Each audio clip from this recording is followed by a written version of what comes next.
Hello, I'm Shihab Rutansi in Washington. Here are the main stories brought to you by Al Jazeera.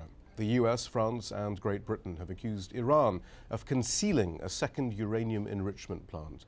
Speaking at the G20 summit in the city of Pittsburgh, US President Obama said Iran should be, quote, held accountable for its alleged actions. And the French President, Nicolas Sarkozy, called for harsher sanctions against Iran if the country doesn't take further action. Al Jazeera's Rob Reynolds has more from Pittsburgh. President Obama said that now is the time for Iran to come clean about all of its nuclear activities. The next stage of this issue will come on October 1st, when Iran is set to sit down for negotiations in Geneva, Switzerland, with the 5 permanent members of the UN Security Council, plus Germany, to talk about a variety of issues.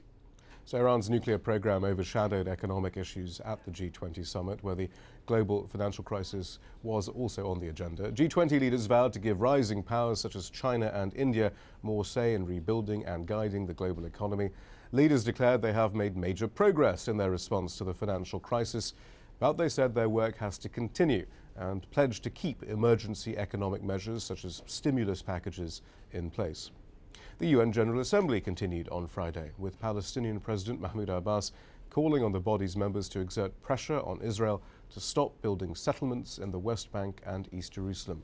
He also called on Israel to lift its siege on Gaza. Abbas didn't mention the recent UN report accusing Israel of committing war crimes during its war on Gaza earlier this year, though. A Muslim cleric from New York who was arrested for allegedly lying to federal agents has been released on bail for $1.5 million. Prosecutors allege that Ahmad Wais Afzali told a suspect in a bomb plot investigation that federal agents were looking for him and monitoring his phone calls. Afzali denies the charges against him. Those are the top stories. For the news at any time, do log on to our website. The address is on your screen, aljazeera.net/English.